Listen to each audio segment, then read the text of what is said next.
Diferencia entre el escepticismo como actitud social y el escepticismo como posición epistemológica. Uy, claro, es brutal.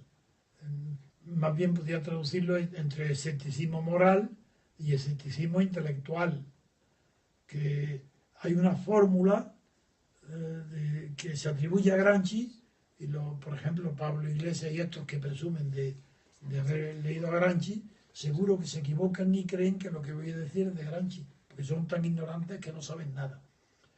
La fórmula fue creada por Romain Rolland, el gran novelista francés, premio Nobel en 1915, autor de la maravillosa obra de que se llama Juan Cristóbal. Y ahí un hombre bueno, que fue premio Nobel, Romain Rolland, hizo una campaña muy grande durante los años, después ya de los años 20, claro, cuando Mussolini detuvo y puso en la cárcel al secretario general del Partido Comunista Italiano, Gramsci, pues hizo una campaña, Romain Rolland, por toda Europa, dio conferencias pidiendo la libertad y publicando artículos en periódicos, y lo hizo todo bajo un eslogan que decía, pesimismo de la inteligencia, optimismo de la voluntad. Con eso puedo responder a la pregunta que me han hecho, porque el escepticismo es una base imprescindible de la que nace el pensamiento constructivo y creador. Se tiene que salir de una duda, bueno, hasta el punto de la duda, que el pienso de Descartes procede del método de dudar. La ciencia comienza con una duda. Ahora bien, la moral no puede dudar. La moral tiene que tener principios morales que no los puedes dejar ni que dependen de las circunstancias. Cuando la moral se hace depender de las circunstancias, por ejemplo, hay dos ejemplos típicos. Uno es lo que se llamó el jesuitismo. El jesuitismo es la casuística. El jesuitismo, por lo que los jesuitas fueron odiados y expulsados de Portugal, España, entre otras razones, fue por el casuismo. Porque la moral la reducían, depende de cada caso, depende de las circunstancias. Y en el terreno de ateo fue la moral de Sartre. Jean-Paul Sartre también le llamó esa moral, en vez de llamarla del casuismo, la llamó del situacionismo. La moral situacionista es esta misma, que depende del caso concreto.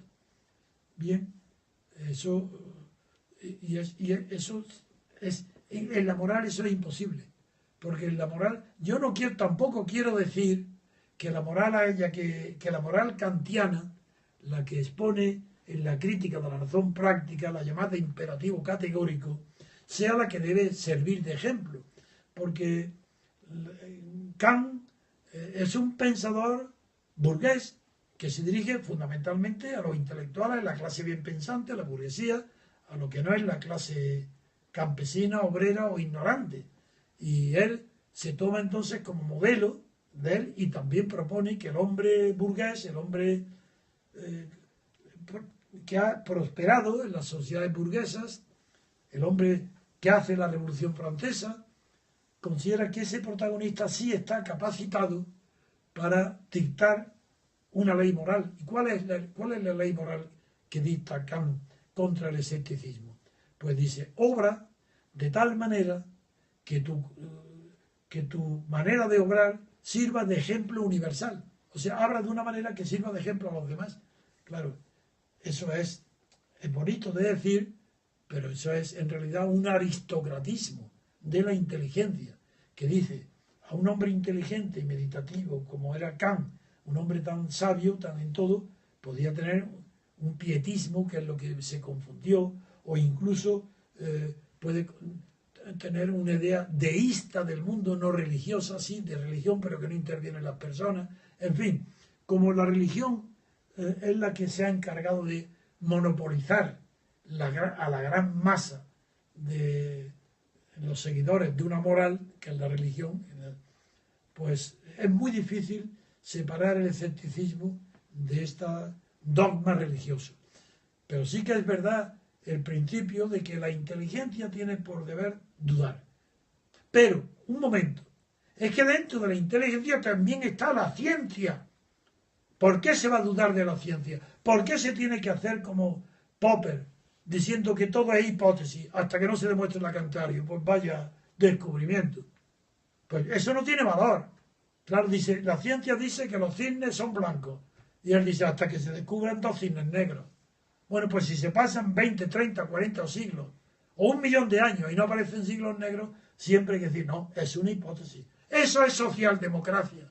Si te equivocas, te equivocas. Pero tienes que afirmar lo que de verdad la ciencia te prueba. No puedes decir que todo es hipótesis. Eso de ninguna manera. O es que la física moderna es una hipótesis. Es que los aviones vuelan por hipótesis. Es que Internet es una hipótesis. No es un descubrimiento de la ciencia. Entonces, ¿por qué dudar? ¿Por qué hacer del escepticismo una ley tan grande que incluso no admite la crítica de su propia ley? Porque un escéptico tiene que dudar de su propia ley. Pues no, el escéptico duda de todas las leyes menos la de la suya, que es decir, hay que ser escéptico siempre y en todo caso. Pues eso, somételo también a duda. En fin.